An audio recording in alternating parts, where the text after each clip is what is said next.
September 17, 1887, Custer County, Dakota Territory. Ingrid Haugen measured 18 inches from her cabin wall to the oak post she had just planted in the hard prairie earth. She checked the measurement again with her father's brass tape, the one she had carried across the Atlantic from Norway. 18 inches exactly. Not 17, not 19. Exactly 18. In Tromsø, Norway, where her father Bjorn Andersen had built homes 200 miles north of the Arctic Circle, for 40 years, this measurement was not arbitrary. It was the difference between warmth and death, between survival and freezing, between children waking in the morning and children who never woke at all. Behind her stood the cabin she and her late husband Ole had raised the previous summer. 14 feet by 18 feet of hand-hewn pine logs, chinked with prairie clay and moss. A solid structure, well built, the kind that had sheltered Dakota homesteaders through 20 winters without failing.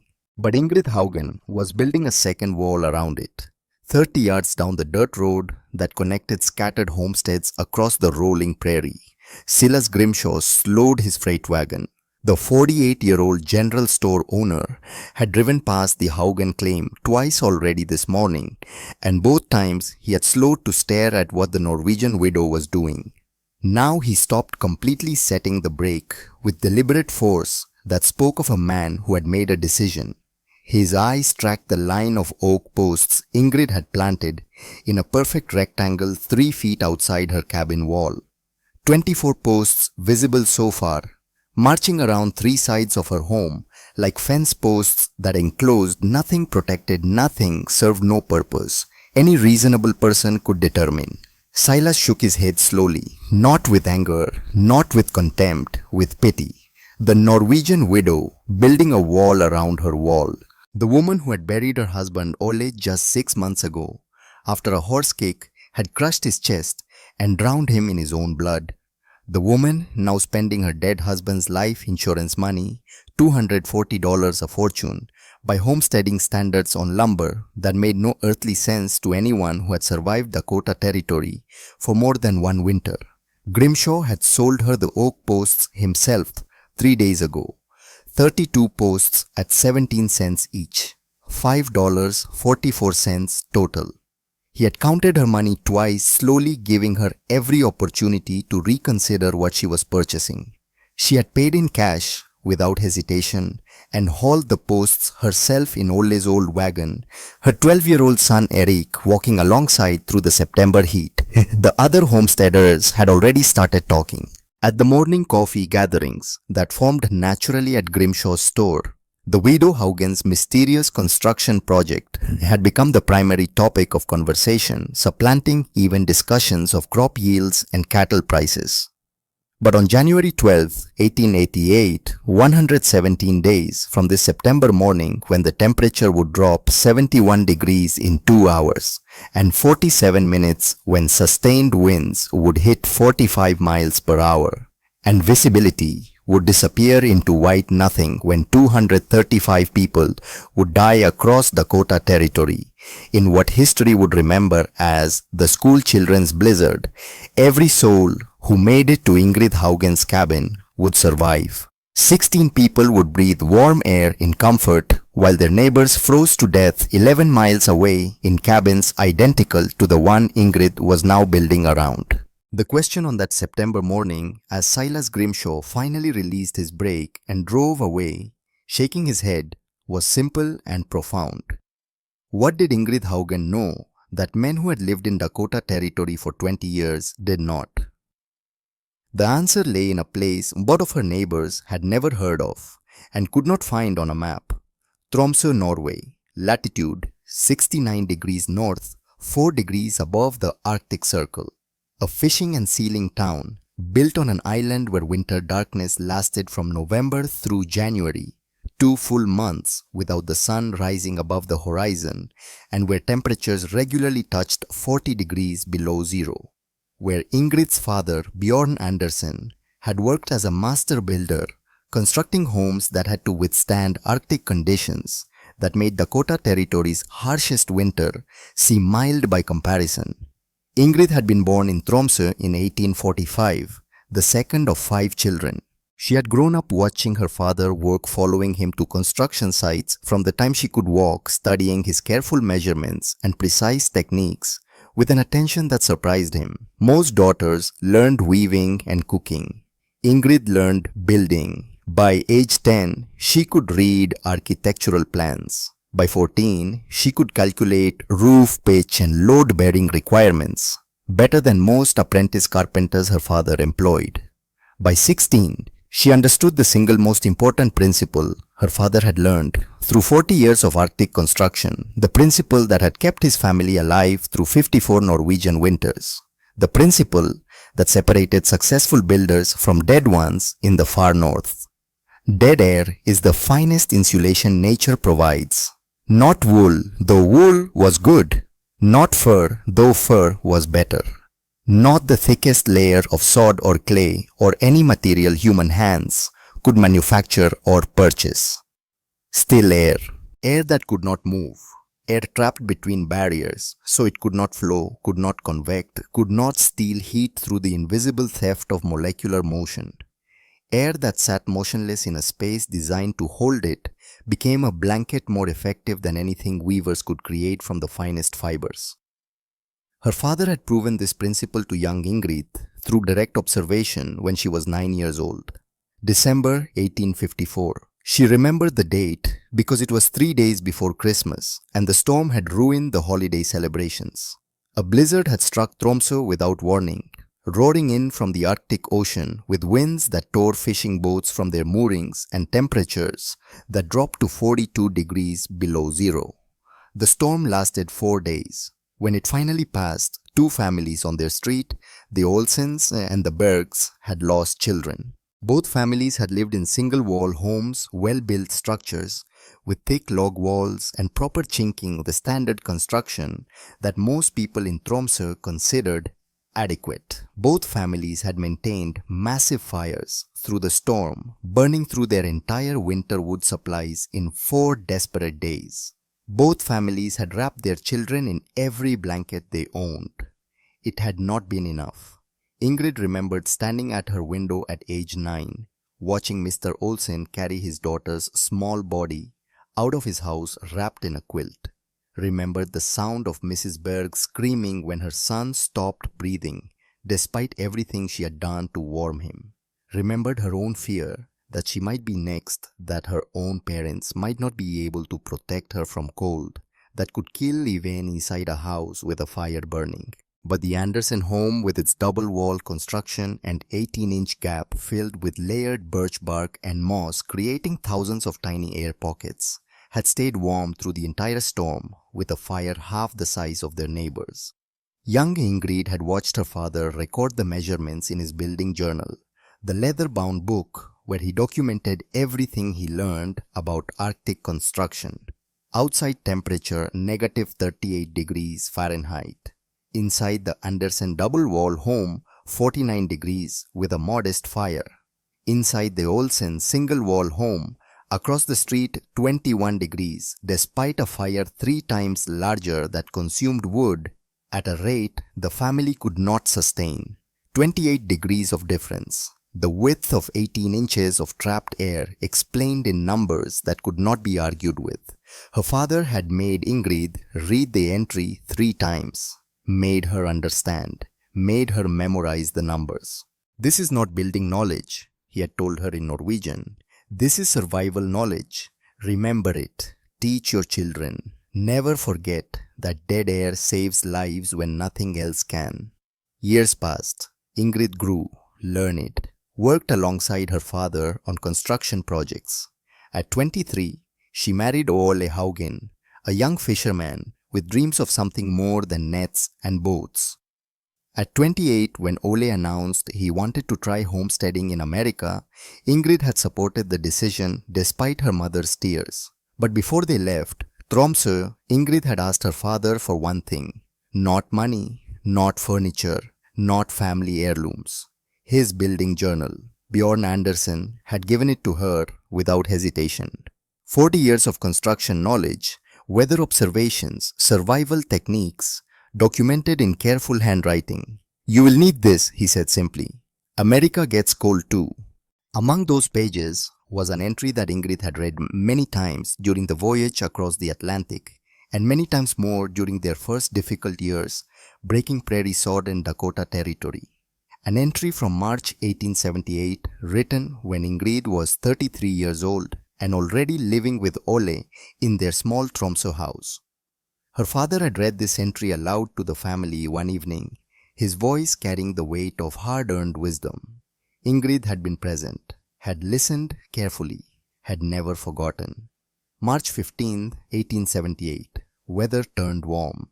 Temperature reached 48 degrees, 20 degrees above normal for March. Old Jens Bakke came to my workshop and said storm was coming. Said warm this time of year meant cold was gathering somewhere north. Others laughed at him. Said warm meant early spring meant easy times ahead. March 20th, temperature dropped 45 degrees in 4 hours. Storm lasted 3 days. 17 people died in Tromsø that week. Every single one in single-wall homes. Every single one who could have been saved if they had listened to the warnings, if they had built with double walls, if they had understood what I have spent 40 years learning. Warm before cold means danger. The greater the contrast between warm and cold, the greater the storm when it arrives. This is not superstition. This is physics. This is survival. Remember this. Ingrid had remembered. In 1883, she and Ole had arrived in Dakota Territory with 4-year-old Eric. The Homestead Act promised 160 acres free to any family willing to work the land for 5 years. They had broken sod-planted crops, survived 2 brutal winters in a dugout shelter carved into a hillside like a cave. By 1886, they had saved enough money to begin building a proper cabin. Ole had raised the walls that summer with help from Ezekiel Brennan and 2 other homesteaders from neighboring claims. A good cabin, 14 by 18 feet, 8-inch diameter pine logs, careful chinking, the kind of structure that had kept Dakota families alive through 20 years of settlement. It would have been enough for normal winters. Then spring of 1887 had arrived. Ole's horse had spooked while pulling a plow through newly broken ground. The animal's rear hoof had caught Ole in the chest with the full force of panic and 1,200 pounds of muscle. He had died 3 hours later in Ingrid's arms, his lungs filling with blood from internal injuries that no doctor could have repaired even if one had been available within 100 miles. The life insurance payment, a policy Ole had purchased through a traveling agent 2 years earlier, had arrived in August. $240. More money than Ingrid had ever held at one time. The other homesteaders expected her to use it for practical things. Hire help to bring in the harvest, purchase seed for next spring, make repairs to the cabin, perhaps even buy a ticket back to Norway where her parents and siblings could care for her and Eric. Instead, on September 10th, 1887, Ingrid Haugen had walked into Silas Grimshaw's general store with a list written in careful English, the language she had been learning and improving for 4 years. The list specified materials for a construction project that made Grimshaw read it 3 times before he believed what he was seeing. 32 oak posts, 6 inches diameter, 8 feet long. Total cost $5.44. Cedar planks, 1 inch thick, 12 inches wide. 240 linear feet. Total cost $36. Iron brackets 3 dozen, $2.16. 8 penny nails 5 pounds, $1.20. Tar paper 1 roll, $11. Grimshaw had done the mathematics in his head while Ingrid waited patiently across his counter. The total came to $55.80. Nearly 1/4 of her entire life insurance payment. Mrs. Haugen, he had said, carefully, speaking slowly as he always did, with immigrants whose English was still developing, though Ingrid's English had become quite good. This here's enough lumber to build a whole second wall around your cabin. That's what this is for, isn't it? Yes, Ingrid had replied simply. That is exactly right. But why, I mean your cabin's sound. Ole built it good. What you need is I need what is on this list. Ingrid had interrupted not rudely, but firmly. Can you provide these materials? Grimshaw had studied her face, saw determination there, saw something else too. Knowledge, certainty, the look of someone who understood something he did not, but was absolutely convinced of its necessity. Yes, ma'am, he had finally said. I can provide all this. Take me 3 days to get the cedar planks in. That acceptable? Yes, thank you. But she had counted out the money in coins and bills, exact change, and left without explaining further. Now 7 days later, the first phase of construction was well underway. The oak posts stood planted in the prairie earth at precise intervals, forming a rectangle that surrounded her cabin on all sides. Each post exactly 3 feet from the cabin wall. Each post sunk 30 inches deep into the ground below the frost line, where winter cold could not shift them. Ingrid worked alone most days. Eric helped when he could after his lessons with the traveling school teacher, who made rounds among the scattered homesteads, teaching children in 2-hour sessions twice a week. The boy was strong for 12, wiry and capable. He had his father's honest face and his mother's careful attention to detail. That evening, as they sat at their rough pine table eating a simple dinner of beans and cornbread, Eric asked the question Ingrid had been expecting. Ma, why do people keep staring at what we're building? Ingrid looked at her son across the table, saw intelligence in his eyes, saw confusion too. He had noticed the wagons slowing down on the road, noticed the men who found excuses to ride past their claim, noticed the way conversation stopped when Ingrid came into Grimshaw's store.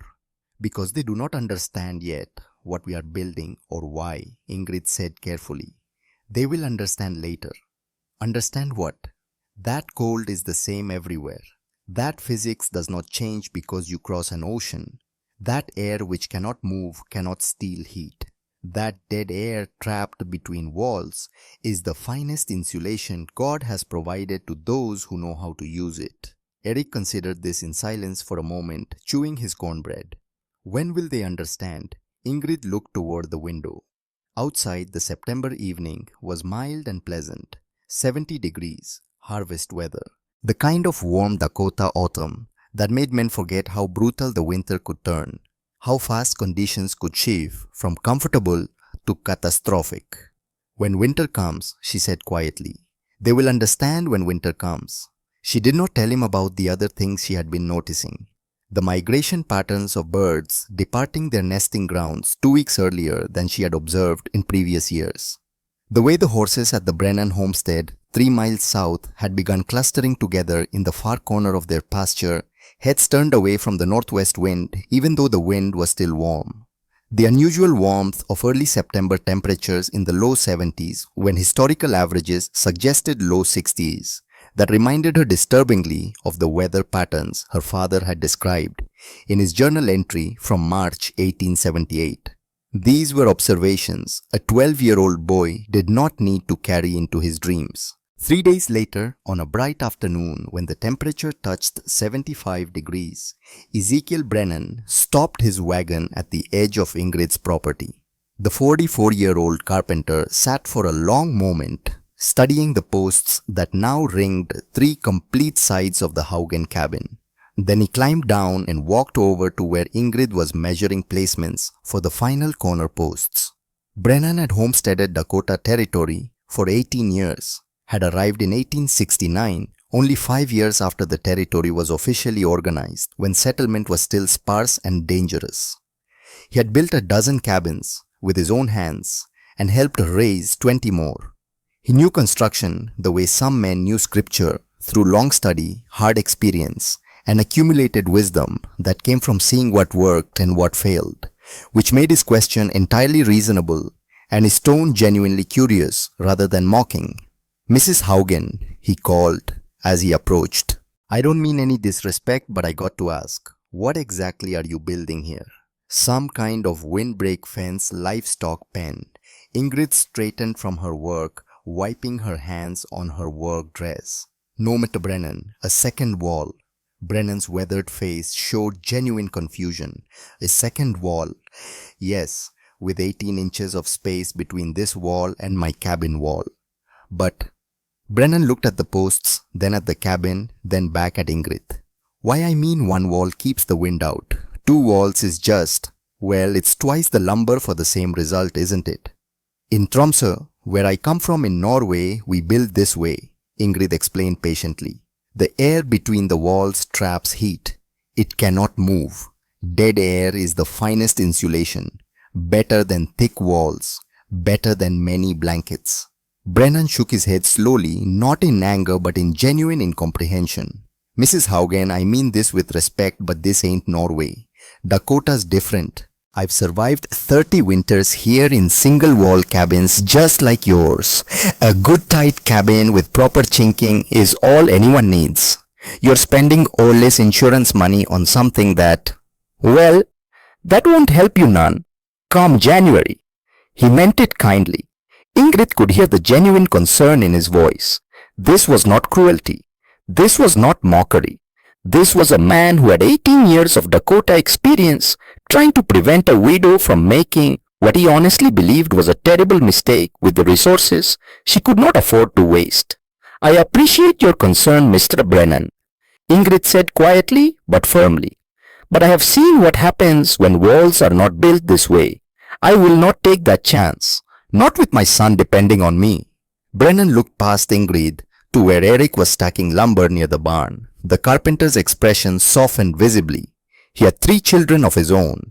Caleb 9 years old, Prudence 6, baby Michael barely 18 months. He understood a mother's instinct to protect. Well, he said finally, settling his hat more firmly on his head. I hope you know what you're doing, Mrs. Haugen. I surely do. He climbed back into his wagon and drove away slowly, glancing back twice at the mysterious construction project that would in 4 months save his entire family's lives. That night at Grimshaw's store, the evening gathering of homesteaders was larger than usual. Ezekiel Brennan joined them, accepting a cup of coffee from Silas and settling onto one of the wooden benches that lined the walls. Went by the widow Haugen's place today, Brennan announced to the assembled men. She's actually doing it, building a double wall completely around her cabin. Silas Grimshaw nodded grimly from behind his counter. Sold her all the lumber myself last week. Tried to talk sense into her, but she wouldn't hear it. Got that Norwegian stubbornness, I guess. What's it supposed to do? Asked Henrik Lindquist, a 72-year-old Swedish immigrant who had homesteaded in the area for 10 years. His daughter Dagmar and son-in-law Gustav worked the claim adjacent to his with their 2 children, Lars and Christina. She says the air between the walls traps heat, Brennan explained. Some kind of Norwegian building method. Henrik frowned a deal, his weathered face creasing into lines carved by 54 hard winters. In Sweden, we built thick walls. Single wall, but good thick logs. 10-12 inches diameter. Worked fine. Never needed double walls. That's exactly what I'm saying, Grimshaw interjected. We all know how to build for Dakota winter. I have been selling lumber here 22 years come spring. Never once has anyone asked for materials to build double walls. Never once has anyone needed it. How much is all this costing her? Asked Gustav Lindquist, the practical question of a man who counted every dollar. Grimshaw pulled out his ledger and ran his finger down the entries until he found the Haugen account. $47 for the lumber and planks. Another $8.60 for brackets, nails and tar paper. Comes to $55.80 total. Someone whistled low. $55 represented 2 full months of hard labor wages for a skilled carpenter. For a widow with a growing boy and a homestead claim she still needed to prove up on, it was a staggering expenditure. Could have fixed her saggy front porch for $12, Brennan said, shaking his head. Could have bought seed for next spring, could have hired help for harvest and had money left over. Could have saved it for winter supplies, added Dagmar Lindquist, who had stopped by the store for flour on her way home and had lingered when she heard the conversation. I've been by there, seen her root cellar. It's half what it should be for a winter. She's so focused on building this wall, she's neglecting everything else. What happens in January when she runs out of food? Then her and the boy both suffer. Reverend Hayes, the circuit minister who rode between scattered homesteads, delivering monthly services and pastoral care, had been listening quietly from a corner bench. Now he spoke up, his voice carrying the measured tone of someone who chose words carefully. "Perhaps we should not be too quick to judge," Hayes said gently. "Mrs. Haugen comes from a very cold country.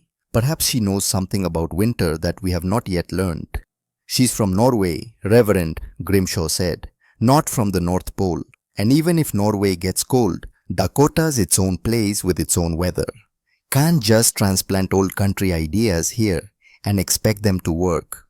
What succeeds in sheltered coastal towns don't necessarily translate to open prairie where the wind blows steady all winter." The conversation continued in this vein for another 20 minutes, various voices contributing opinions and concerns. The tone was not cruel. These were not malicious people hoping for Ingrid's failure.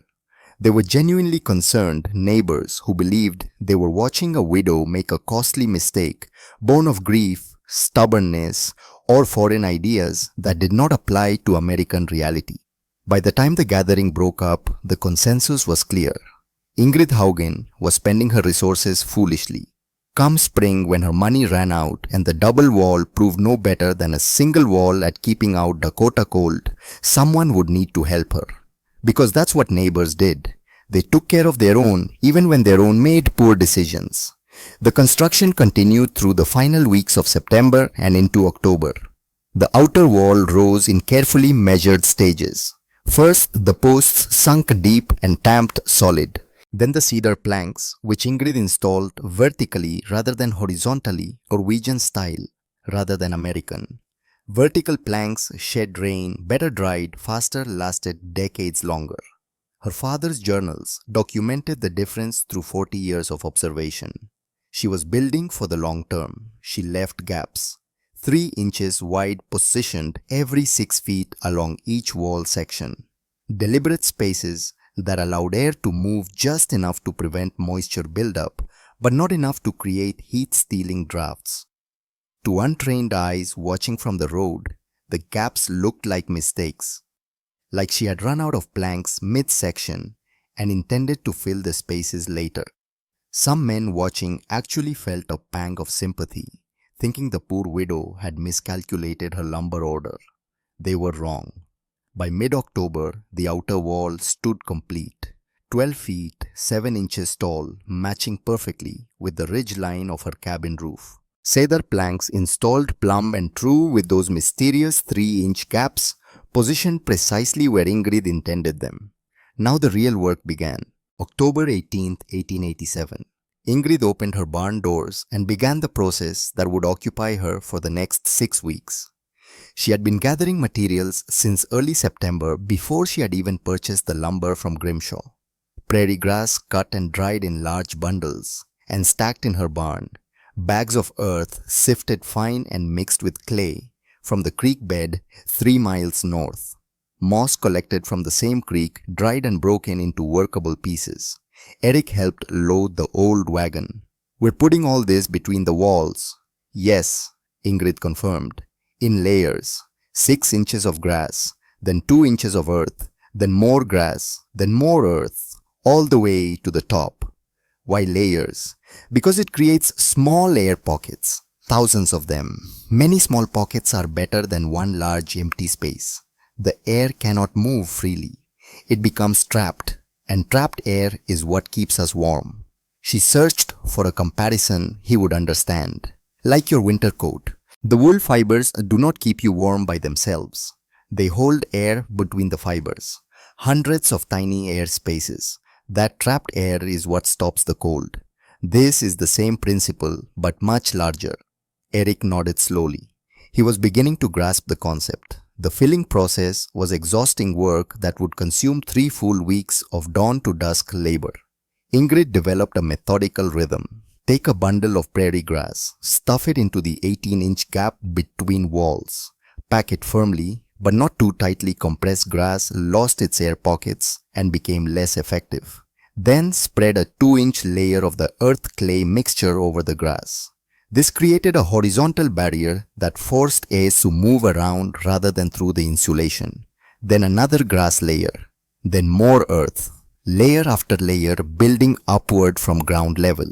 847 cubic feet of space to fill. 4 walls, each 12 feet, 7 inches tall, running either 18 feet or 14 feet depending on which side of the rectangular cabin. By early November, the gap was 3/4 filled. Ingrid's hands had cracked and bled from handling the rough prairie grass. Her back ached from the constant bending and packing. Eric helped when his schoolwork was finished, but he was still a boy with lessons and chores. Most days, Ingrid worked alone, and every day, someone found a reason to ride past and watch.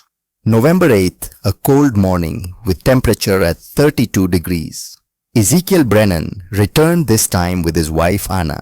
They sat in their wagon for 10 minutes watching Ingrid work before Brennan finally climbed down.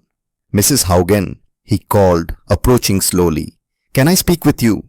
Ingrid set down her grass bundle and walked over. Her dress was dusty with prairie earth. Her face showed the weariness of 6 weeks of hard physical labor. "I'm concerned," Brennan said, directly getting straight to his point. "All that grass you're packing in there, it's dry as tinder. You're building a fire trap around your cabin. One spark gets into that gap and the whole thing goes up like a torch. You and the boy won't have time to get out." "The earth layers prevent fire from spreading," Ingrid explained patiently. She had anticipated this objection. 2 inches of dense clay earth between each 6-inch grass section. Fire cannot jump that gap. Even if one grass layer catches it, cannot reach the next layer. Brennan shook his head, unconvinced. "Mrs. Haugen, I've built livestock shelters using hay bales for insulation. I have seen what happens when dry grass gets near flame or even hot metal. This worries me considerably." Anna Brennan spoke up from the wagon, her voice gentler than her husband's but carrying equal concern. "We're worried about you and Eric, Mrs. Haugen. That's all, just worried about your safety." "I'd appreciate your concern," Ingrid said, meaning it sincerely. "But this is exactly how my father built homes in Tromsø. 60 homes over 40 years, using this precise method with grass or birch bark insulation between walls. In all that time, not one single fire from the insulation. The earth layers work." Brennan opened his mouth to argue further, then stopped. What more could he say? The widow had every legal right to build her home however she chose. She was not violating any law or regulation. If she wanted to take what he considered an enormous fire risk, that was her decision to make. "Well," he said, finally settling his hat, "I hope you're right, Mrs. Haugen.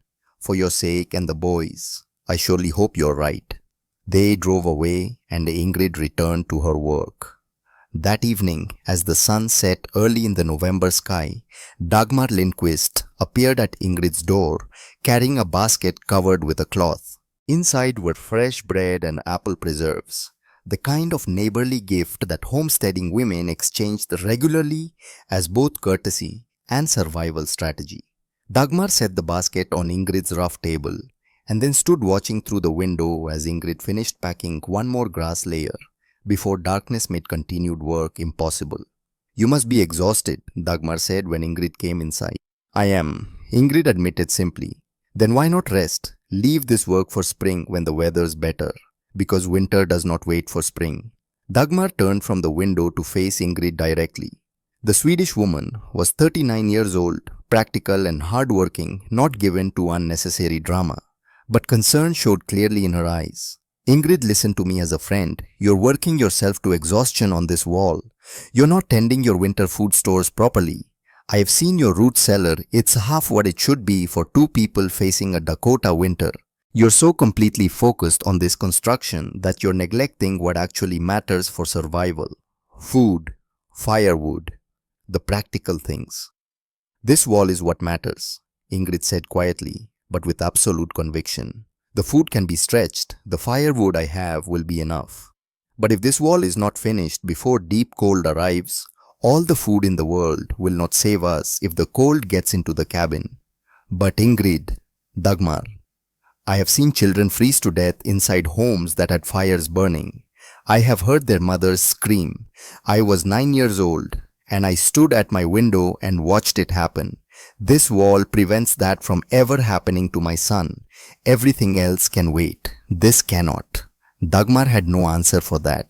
She touched Ingrid's shoulder briefly, left the basket, and departed into the gathering darkness.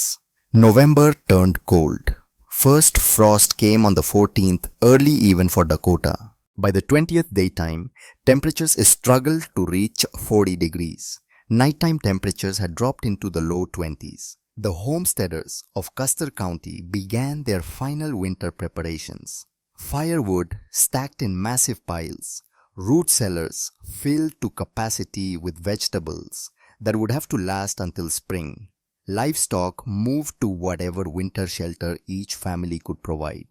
And on November 28th, Ingrid Haugen filled the final layer of her double wall. The gap now held almost 3 feet of dense layered insulation from ground to roof ridge, grass creating thousands of air pockets, earth forming horizontal barriers every 8 inches. The entire 18-inch space transformed into an intricate matrix of trapped air that would resist heat transfer with remarkable efficiency. One task remained. The roof extension required 3 days in early December. Ingrid had to extend her existing roof 18 inches on all 4 sides to cover the outer wall and protect the entire structure from weather. She purchased additional tar paper $11 and the nails and brackets needed for the extension $2. On December 8, 1887, exactly 12 weeks after planting the first post, Ingrid Haugen's double wall stood complete. Total materials cost $55.80. Total labor 12 weeks, approximately 480 hours. Total dead air space 847 cubic feet filled with organic insulation. That evening, she and Eric wove their beds and remaining possessions fully into what was now a protected fortress. Ingrid lit a small fire in the stove. Not a large fire, not the roaring blaze that most Dakota homesteaders maintained once November temperatures arrived. Just a modest fire, maybe 2 logs. Outside, temperature 12 degrees Fahrenheit. She waited 1 hour, then walked to the center of her cabin and checked the mercury thermometer she had mounted on the wall. Inside, temperature 47 degrees, 35 degrees warmer than outside, with the fire consuming less than half the wood a normal cabin would require. She sat at her table and opened the journal she had started keeping the day construction began, made her first temperature entry in the record that would eventually be preserved in Dakota Territory archives. December 8, 1887. Outside temperature 12 degrees. Inside temperature 47 degrees. Fire small, approximately 2 logs burning. System functioning as calculated. Wall is complete. 2 days later, December 10th, the community meeting that would mark a turning point in how people viewed Ingrid's project.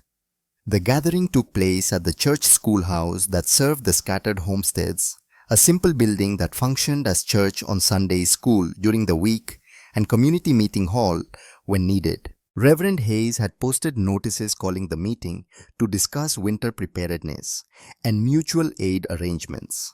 23 people attended, representing most of the families within 10 miles.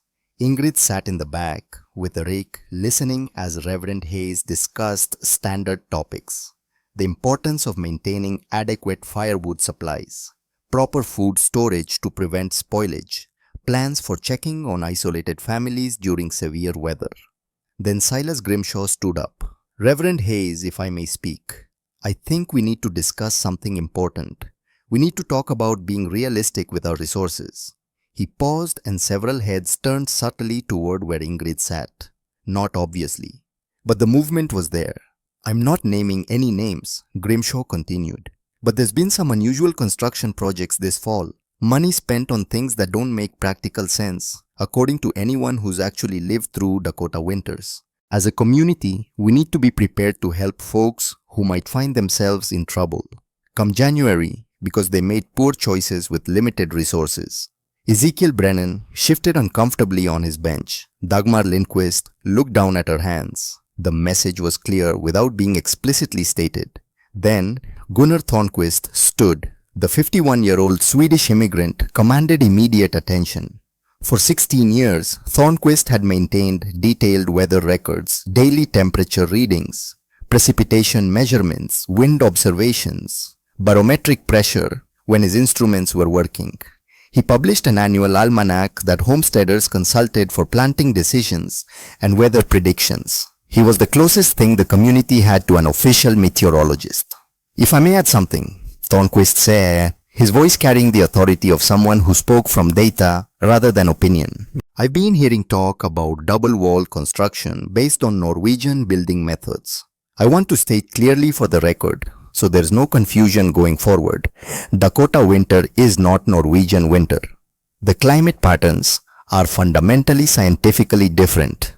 He pulled a small notebook from his pocket, the same notebook where he recorded his daily observations. I have documented Dakota weather patterns for 16 years. In all that time, single-wall cabins with proper chinking and adequate fires have never failed to protect families. Not once. The double-wall concept being applied here is based on old country superstitions that simply do not apply to our conditions. Now he did look directly at Ingrid, not with hostility, with something closer to pity. Building methods that might work in sheltered Norwegian coastal valleys have no basis in Dakota prairie reality. Our winds are different. Our humidity is different. Our temperature patterns are different. I would hate to see valuable resources wasted on construction techniques that our own experience shows are completely unnecessary. The room was absolutely silent. Every eye on Ingrid. She stood slowly, felt the weight of their attention, their skepticism, their concern. A 42-year-old Norwegian widow with less than 5 years in America standing against a man who had 16 years of Dakota weather data. Mr. Thornquist, she said quietly, in your 16 years of records, have you documented what happens when temperature drops 70 degrees in less than 3 hours? Thornquist looked genuinely puzzled by the question. No, Mrs. Haugen, because that does not happen in Dakota, not in 16 years of daily observations. I hope you are right, Ingrid said. I pray you are right, but my father documented exactly that happening. March 1878, Tromsø. Temperature dropped 45 degrees in 4 hours. 17 people died, every single one in single-wall homes. I pray Dakota never sees such a storm, but if it does, I will be ready. Mrs. Haugen, Thornquist's tone was almost gentle, the tone of someone trying to help a confused person understand reality. With all respect, you're allowing old fears from a different country to guide your decisions here. You need to trust in Dakota experience. Trust in what has worked successfully for 20 years, not what your father faced in Norway decades ago. Ingrid had no response to that. She sat down. The meeting continued, but she stopped listening, stopped hearing the voices, just sat there, feeling the judgment, the certainty in their voices that she was wrong. That night, lying in her bunk while Eric slept, Ingrid stared at the ceiling. Outside, December wind tested the corners of her double wall, finding no weakness, no way to penetrate. Inside, the temperature held steady at 46 degrees, despite the fire having burned down to coals hours ago. She thought about her father, about the leather journal that contained 40 years of Arctic building wisdom, about the entry he had made her memorize. Temperature outside, 38 degrees.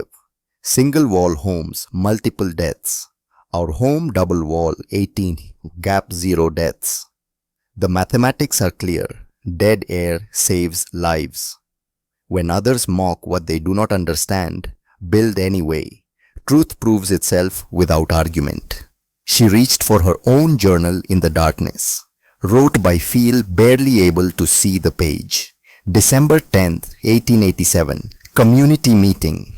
Gunnar Thornquist, my fellow Scandinavian, speaks against double walls.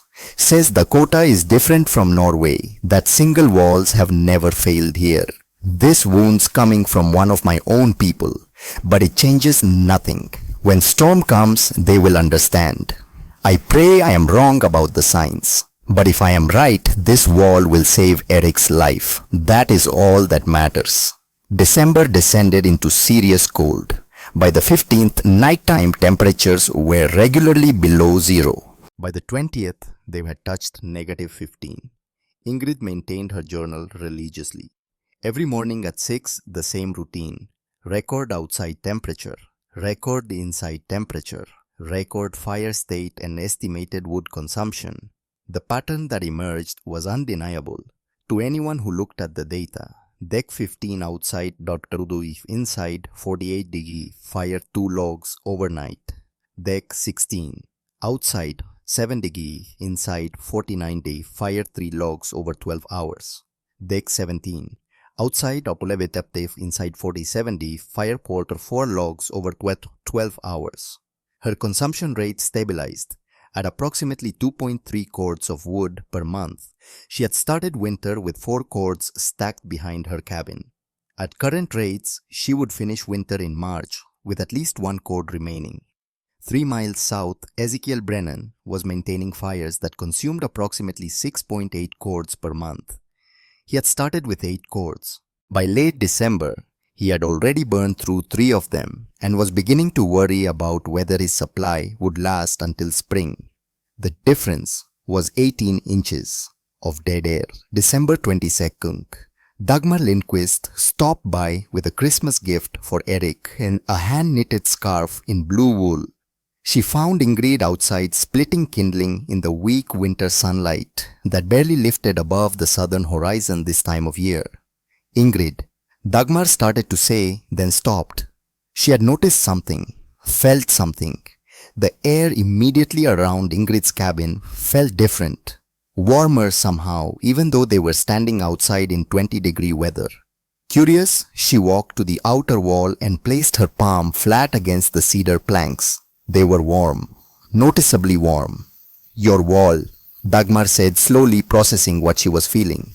The outside of your wall is warm. Yes, Ingrid confirmed matter-of-factly. Heat radiates outward from inside cabin through the log wall. The dead air space traps most of it, but some reaches the outer wall. Not enough to waste, but enough to feel. Dagmar moved her hand along the planks, testing different spots. Even in 20-degree air, the cedar registered maybe 38 or 40 degrees to her touch. Not hot, but distinctly warmer than any wooden surface should feel in winter. I have never felt anything like this before, Dagmar said quietly, because no one builds this way in Dakota. But in Tromsø, every home that survives Arctic winter is built exactly this way. Dagmar studied the wall with new eyes. For the first time, genuine doubt crept into her certainty that Ingrid had wasted resources. This was not theory. This was not old country superstition. This was physics demonstrating itself through observable, measurable effects. How much wood are you burning? Dagmar asked. About 2 cords per month, perhaps 2.5 if January is especially severe. Dagmar's eyes widened. 2 cords, Ingrid. We are burning 6, maybe 7. Gustav keeps the fire stoked constantly. I wake up 3 times every night to add logs. You do not need to do that, Ingrid said gently. Not if your walls held the heat inside instead of letting it escape to the sky.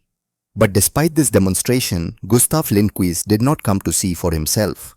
Neither did Ezekiel Brennan when Dagmar mentioned the warm wall at the store. Neither did Silas Grimshaw, though he heard about it from multiple sources. The double wall was working. The evidence was available to anyone who wanted to observe it. But the community had already decided Ingrid's project was foolish.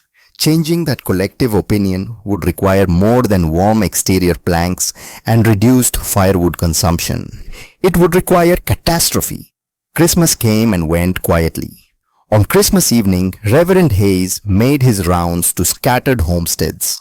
He stopped at Ingrid's cabin last. The moment he stepped inside, he noticed the temperature. His current lodging with the Schmidt family required a roaring fire to maintain 40 degrees.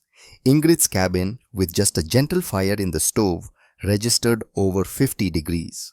Mrs. Haugen, Hayes said carefully, your cabin is remarkably warm. The double wall works, Ingrid said simply. Hayes looked around, observed Eric, sitting comfortably in a simple wool shirt with no heavy coat needed indoors. Observed the small stack of firewood beside the stove, far less than both families kept readily accessible. Observed Ingrid, herself looking less exhausted than other homesteading women he had visited. How much firewood have you consumed since December began? Ingrid showed him her journal. 22 days, approximately 1.7 cords. Hayes read the entries twice. Seminary educated and he understood mathematics and basic physics. The implications were profound. This is extraordinary, Hugh said quietly. This is what my father taught me. Cold is cold everywhere. Physics does not change with geography. You should show this data to Mr. Thornquist. Ingrid shook her head. Mr. Thornquist has already decided I am foolish based on 16 years of experience that says single walls work adequately. Data will not change his mind. Only lived experience will do that. Hayes studied her face. You're expecting something specific, aren't you? Something worse than normal winter. I am watching patterns my father taught me to recognize. And I am seeing signs that trouble me deeply. What signs? Signs I pray mean nothing. Hayes left troubled. At Christmas dinner with the Grimshaw family, Silas had made jokes about the Norwegian widow's expensive fence. The children had laughed. His wife Catherine had shaken her head with affectionate pity for the poor, confused immigrant woman. But standing in Ingrid's cabin, feeling the remarkable warmth, seeing the documented data, Hayes wondered if maybe the joke was on people who had not bothered to actually investigate what she had built. The year turned. January 1888 arrived with weather that confused and delighted every farmer in Dakota Territory. It was warm, genuinely bizarrely warm. January 3rd, 48 degrees by afternoon. January 51 degrees. January 6th, 53 degrees at noon. In January, in Dakota Territory, where January was supposed to bring the deepest cold of winter. Children played outside in light jackets. Women hung laundry that actually dried. Men began talking seriously about early spring planting, about crops in the ground by late March. But old Henrik Lindquist sat on the porch of his daughter's home and muttered warnings that nobody wanted to hear. "This ain't right," the 72-year-old said on January 7th, watching his grandson Lars play in weather that felt like April. "I have seen 54 winters between Sweden and Dakota. Warm in January means cold is gathering somewhere north. The worse the warm, the worse the cold when it arrives." Gustav, his son-in-law, laughed from the doorway. "Papap, you always predict disaster. Maybe we just got lucky this year. Maybe winter decided to be kind." "Cold doesn't decide to be kind," Henrik said flatly. "Cold just is. And when it's not here, it's somewhere else getting worse. Mark my words." But the younger men walked away, shaking their heads at the old Swede's pessimism. January 8th, Gunnar Thornquist posted his weekly weather forecast at Grimshaw's store, written in his careful hand. Unusually mild pattern continues. Barometric pressure stable.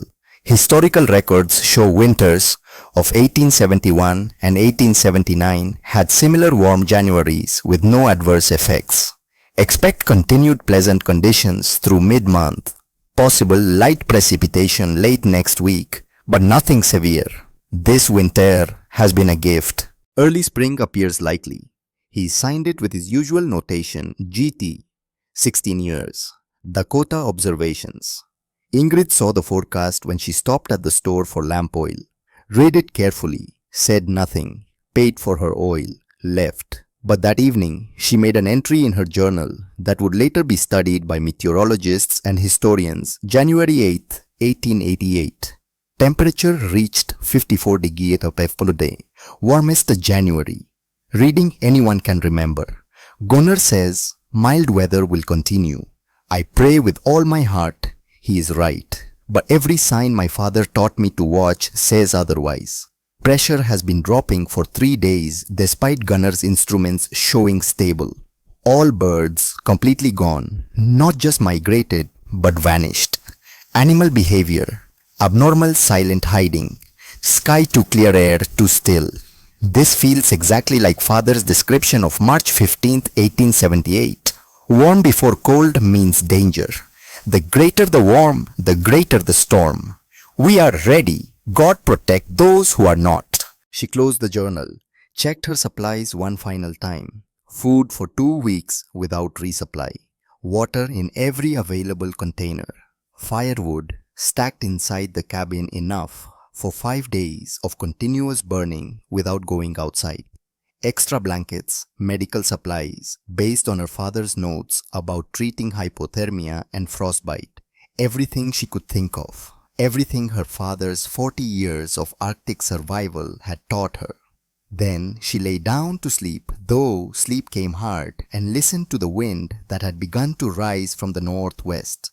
January 9th, 54 degrees. Farmers opened windows. Children played barefoot. January 10th, 52 degrees. A few clouds appeared northwest but seemed harmless. January 11th dawned even warmer. By 9 a.m., the temperature had reached 53 degrees. Warmest January morning in anyone's memory. But the sky had changed. The wispy high clouds had thickened overnight, lowered, turned grey. The wind had shifted to straight north, still warm, but carrying a pressure that made ears pop. Ingrid stood on her porch at 9:30 a.m. and knew with absolute certainty what was coming. She called Eric inside from his morning chores. "Stay in the cabin today." "Why, Ma?" "Because the storm my father warned about is coming. Today. Soon." "How soon?" Ingrid looked at the sky, felt the pressure, remembered every word from her father's journal about warm before cold patterns. "Very soon. Before dark. Maybe before afternoon." At the schoolhouse, Miss Minnie Freeman stood at her window during morning lessons, watching 13 children work on their slates. Something felt wrong. She could not name it. But the feeling was strong enough that years later in newspaper interviews, she would remember this exact moment with perfect clarity. At 11:30 a.m., the temperature was still 55 degrees, the warmest it would get. At the Brennan homestead, Anna was actually taking washing off the line, amazed at how quickly it had dried in the warm wind. At Grimshaw's store, Silas was taking orders for early seed delivery. At noon, January 12, 1888, Minnie Freeman made the decision that would save 13 children's lives. "Class dismissed. Go home immediately. Straight home. No playing. Run." The children grabbed coats and left at 12:15 p.m. At 12:30, 54 degrees. At 1 p.m., 47 degrees. At 1:30, 28 degrees. At 2 p.m., 8 degrees. At 2:15 p.m., the wind hit 45 miles per hour, sustained. Temperature -3 degrees. At 2:47 p.m., -16 degrees. 71 degrees. 2 hours, 47 minutes. The school children's blizzard had begun. At 3:15 in the afternoon on January 12, 1888, inside the Brennan cabin, 3 miles south of the Haugen homestead, Anna Brennan wrapped her children in every blanket the family owned. It was not enough. Inside temperature, 24 degrees. Outside temperature, -23 degrees. The differential 47 degrees represented complete failure of the single log wall that had protected this family through 18 previous Dakota winters. Those winters had never produced conditions like this, never tested the cabin's limits, never revealed that there were limits. Ezekiel Brennan fed another log into the stove every 17 minutes, maintaining a fire that made the metal glow dull red. At this consumption rate, simple mathematics said his entire woodpile would be exhausted by midnight, 6 hours away, and the storm showed no signs of stopping. Wind shook the cabin walls. Snow came horizontally driven with such force that it found every microscopic gap in the chinking, every tiny imperfection in construction. Caleb, 9 years old, sat pressed against his mother. Despite 3 layers of wool clothing and heavy blankets, he was shivering continuously. His lips had developed a faint purple tinge, not blue yet, but trending that direction. His breathing came quick and shallow as his body worked harder and harder to generate heat it could not maintain against the overwhelming cold. Prudence 6 was crying. Not from fear, she was too cold to fully process fear. From pain, her fingers hurt a deep aching in the small bones. Her toes had gone numb inside her shoes, and the numbness terrified her more than pain would have. Baby Michael, 18 months old, lay still in Ina's arms, too still. His skin had taken on a pale waxy quality. His breathing was shallow and slow. His extremities were cold when Anna checked them. Ezekiel, Anna said. Her voice was steady, but only through tremendous effort. Look at the baby. He is not right. Ezekiel moved from the stove to where his wife sat, looked at his youngest child, saw immediately what Anna saw. Early stage hypothermia in an infant. The same condition that had killed children all across Norway in the 1854 storm young Ingrid had witnessed. The same condition that was at this exact moment threatening children in dozens of cabins across Custer County. Ezekiel had built this cabin with his own hands, had selected every log personally, had chinked every gap with careful attention, had done everything right according to 18 years of accumulated Dakota experience, and now his children were freezing inside it. 5 miles northeast, conditions at the Grimshaw household were equally desperate. Silas Grimshaw had been feeding his fire continuously since 2 p.m., had burned through 43 logs in 90 minutes, consumption so extreme that it would have seemed impossible if he were not actually experiencing it. His stove glowed not just red, but orange in places, radiating heat that should have been more than adequate. Inside, temperature 19 degrees. His 7-year-old daughter Annabelle sat with her mother Catherine under a pile of blankets. The child's lips were not faint purple like Caleb Brennan's. They were deep blue purple, the color of severe oxygen deprivation, as blood vessels constricted against the cold, trying desperately to preserve core temperature at the expense of extremities. "Daddy, I'm so cold," Annabelle said through chattering teeth. "Why is it so cold?" Silas had no answer. He fed another log into the stove, watched it catch, did mental calculations. He could not stop himself from running. 106 logs remaining inside the cabin. Consumption rate approximately 1 log every 23 minutes. Result, 40 hours of fuel maximum, assuming he could even maintain this desperate pace. The storm had been blowing for 73 minutes. Historical Dakota blizzards lasted 2 to 4 days. They would run out of wood while the storm was still raging.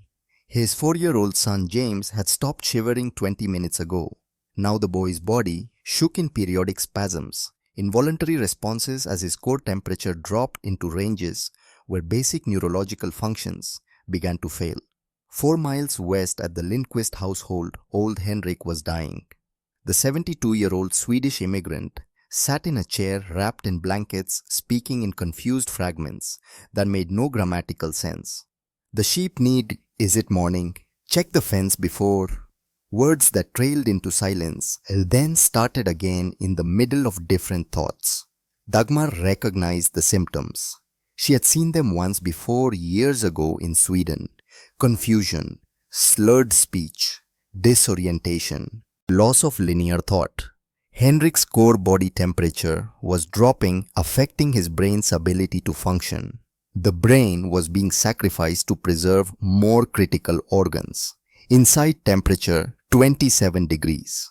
Gustav Lindquist worked desperately to maintain their fire. They had moved all furniture away from outer walls, creating a smaller space to heat, had hung blankets from ceiling beams sectioning off half their cabin, had pulled their children 10-year-old Lars and 5-year-old Christina into the smallest, warmest corner. It was not enough. Henrik's skin was grey. His pulse when Dagmar checked it at his wrist was weak and irregular. His breathing had become shallow.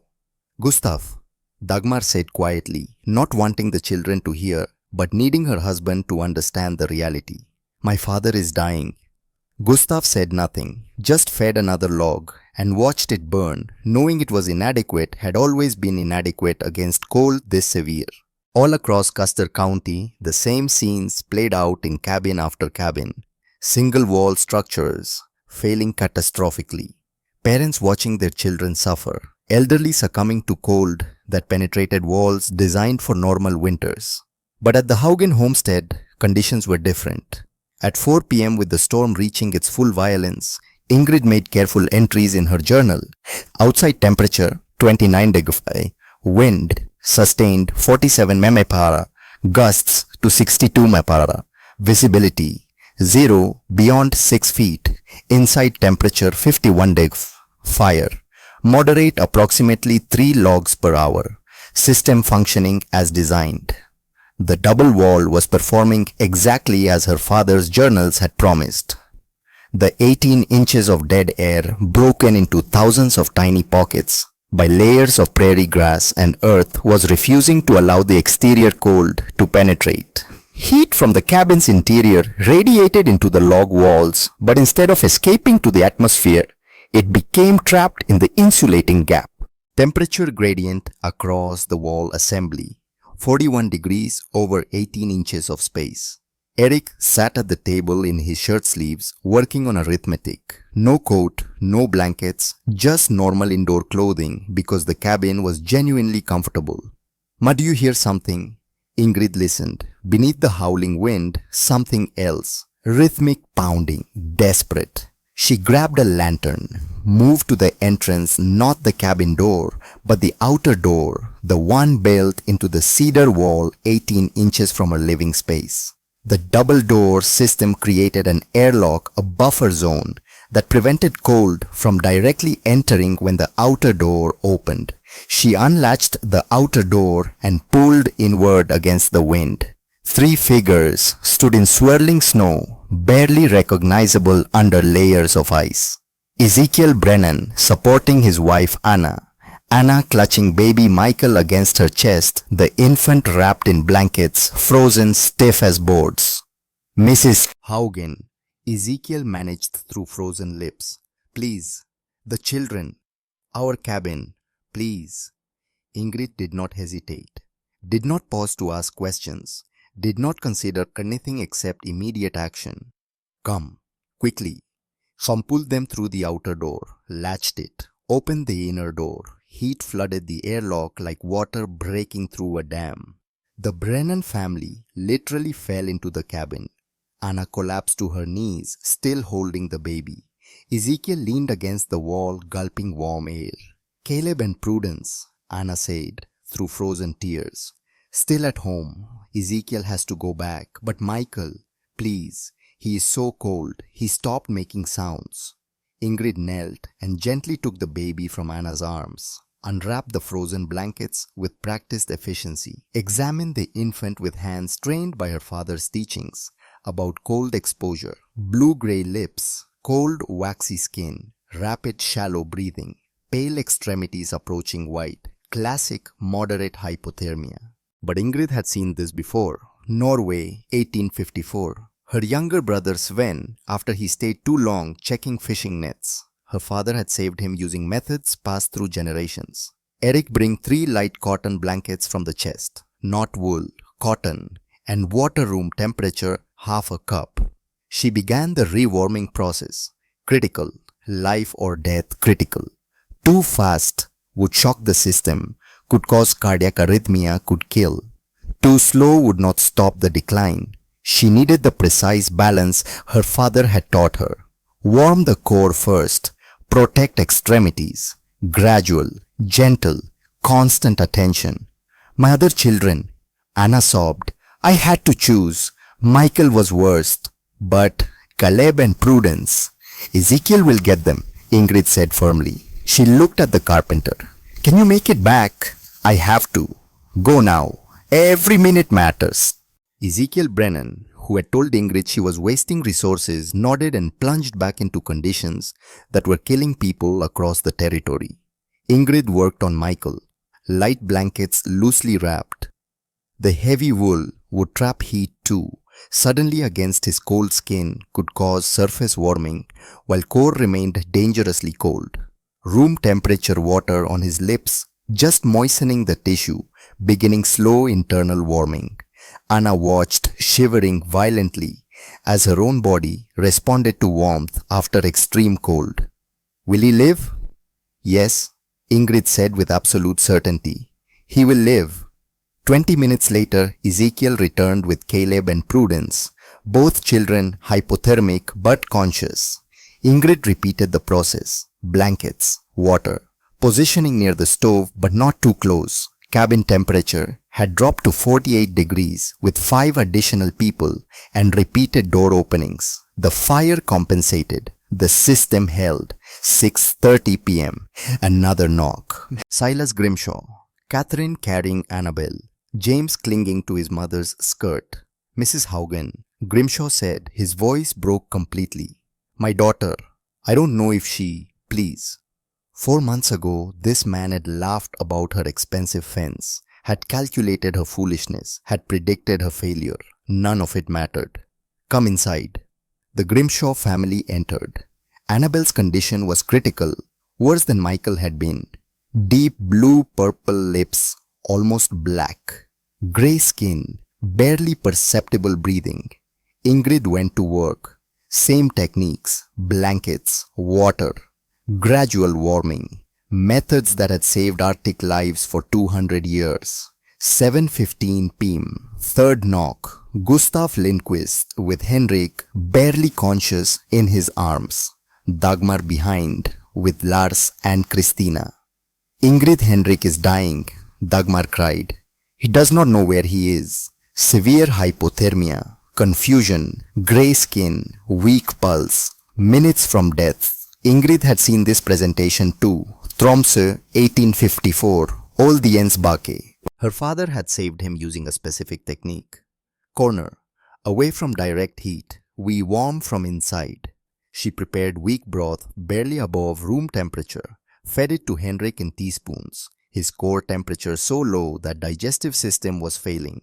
Small amounts, constant, warming gradually from within. 8 p.m., 16 people in the cabin. Outside negative 40 degrees. Wind chill, negative 87. Inside 46 degrees. Crowded but survivable. Children who had been blue an hour ago were now pink-cheeked. Michael playing quietly with a wooden toy. Annabel asking for food. Henrik's speech clearing. The adults sat in stunned silence, processing what had happened, processing the fact that their children had been dying and now were safe. Ezekiel Brennan spoke first. Mrs. Haugen, 4 months ago I told you this wall was a waste of money. I was completely wrong. You saved my children tonight. The wall saved them. I just built it. Silas held sleeping Annabel. I mocked you. At my store. Called this foolish. You believed your experience, single walls work for normal winters. This is not normal. How did you know? Catherine asked. Ingrid moved to the window. White nothing outside. My father taught me patterns. Warm before cold means danger. When January brought 55 degrees, I knew. But Gunnar Thornquist said, Mr. Thornquist has 16 years Dakota experience. My father had 40 years Arctic experience, where winter is colder than Dakota knows. Dagmar held her father's hand, watching him recover. You could have refused us. I was wrong about you. You still helped. When children freeze, there is no time for pride, only time for action. The long night continued. Ingrid monitored everyone. Checked for frostbite, watched for delayed hypothermia symptoms. 2:17 a.m. Crisis. The stove's circulation fan began grinding, squealing. The bearing grease had frozen from extreme temperature differential. Motor seizing. Ingrid grabbed tools. If the fan died, heat distribution would fail. Not catastrophic immediately, but problematic over hours. She needed Ole's wagon grease, tallow-based, designed for extreme cold. In the barn. Eric, your father's toolbox. Second shelf. Black tin. I'll get it, Ezekiel offered. I know exactly where it is, Eric said. He went through the double doors, into the whiteout. 30 feet to the barn. Might as well be miles. 4 minutes later, he returned. Ice-crusted but safe. The tin in his frozen hands. Ingrid disassembled the fan motor. Cleaned frozen lubricant. Applied wagon grease. Reassembled with hands that shook slightly, not from cold, but from awareness that 16 lives depended on this repair. Connected power. The fan hummed smoothly. Dawn, January 13th. Storm continuing but weaker. Wind 35 mph. -37 degrees. All 16 people safe, warm, alive. Enric sat up clear-minded, asked for food. Michael and James playing together, children laughing. Ezekiel touched the outer wall, felt the warmth, the heat trapped by 18 inches of dead air. When spring comes, will you teach me to build this? Yes. And me, Silas said. I'll pay and no payment. I will teach anyone. Knowledge should be shared. She showed them her journal. Temperature logs, wood consumption rates, physics explained simply. Total cost, $55.80 materials, 12 weeks labor. Firewood saved. December 1st to today, 43 days. 1.8 cords consumed. Normal cabin would use 5.2 cords. Savings $13.60. Silas calculated immediately. Pays for itself in 4 winters. Plus, you don't die in storms like this. Plus comfort every day, Anna added. Plus not waking to feed fires. Plus not worrying about wood lasting. Plus children live, Catherine said, her voice breaking. January 14th, storm ended. 62 hours total. Men ventured out to assess damage. Brennan cabin burst pipes. Cracked windows, ice everywhere. Week of work to make livable. Grimshaw roof damage. Wood pile nearly exhausted. Lindquist food stores frozen solid. Only Haugen cabin undamaged. Fully functional. 3 days. Families stayed with Ingrid. She fed them, taught them, drew diagrams, explained dead air principle, showed calculations. Ezekiel took notes. So did Gustav. Even Silas, the lumber merchant, asked technical questions, already calculating supplies needed for the building boom he knew was coming. January 24th, Gunnar Thornquist arrived, stood in the warm cabin, read temperature logs, saw the data that proved him completely wrong. Mrs. Haugen, I was wrong. 16 years of data and I did not see this coming. You did. You had never experienced it. I had. My father documented it. We knew the signs. May I copy these records for my almanac people? Need this data. Knowledge belongs to everyone. By March 1888, 3 new double-wall cabins under construction. By December 1888, 23 in Custer County. By 1890, 127 across Dakota Territory. Economic impact measurable. A territorial study in 1892 calculated double-wall construction reduced heating costs 62%. Average family savings $17.60 annually. Multiply by 127 cabins over 4 years. $8,900 saved territory-wide. But the true measure was not economic. Winter 1888-89 brought another severe storm. Deaths occurred in single-wall cabins. But every double-wall structure, 0 deaths. The pattern repeated every winter. By 1895, double-wall construction became the standard. Building inspectors recommended it. Homestead officers mentioned it to new settlers. It became woven into frontier survival knowledge. December 1895. Ingrid, now 50, taught 20 young homesteaders. Eric, 20, assisted.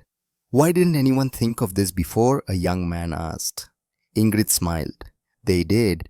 Norway, Sweden, Russia, 200 years ago, maybe more. This is not new knowledge. This is remembered knowledge. Why didn't Dakota builders use it from the start? Because Dakota builders came from Illinois, Ohio, Pennsylvania, places without Arctic cold. Their techniques were good, just not good enough for the worst Dakota could deliver.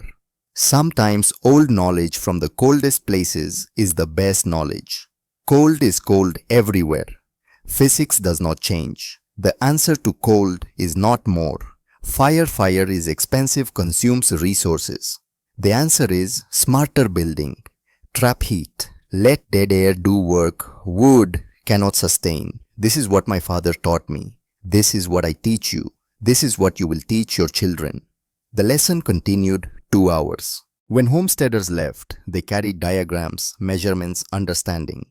The original double wall stood 47 years, demolished 1935 for modern construction. But the principle endured. Every insulated space in modern walls traces back to people like Ingrid, who understood that answers to nature's harshest challenges often lie not in innovation but in ancient wisdom. January 12, 1888. 16 people alive while neighbors died 11 miles away. They survived because a 42-year-old Norwegian widow remembered her father's teachings and had courage to build despite mockery. In the Kota territory, archives Ingrid's journals are preserved under glass. 73 pages of measurements. Evidence that knowledge carried across oceans can save lives. The numbers still read true December 8, 1887. Outside 12 degrees. Inside 47-day fire small 2 logs. System functioning as expected. January 12, 1888. Outside 29 day. Inside 51-day fire moderate 3 logs hour. 16 people safe. Wall holding. We survive. The mathematics of survival written in ink that has not faded. The legacy of remembered wisdom. The double wall of Ingrid Haugen.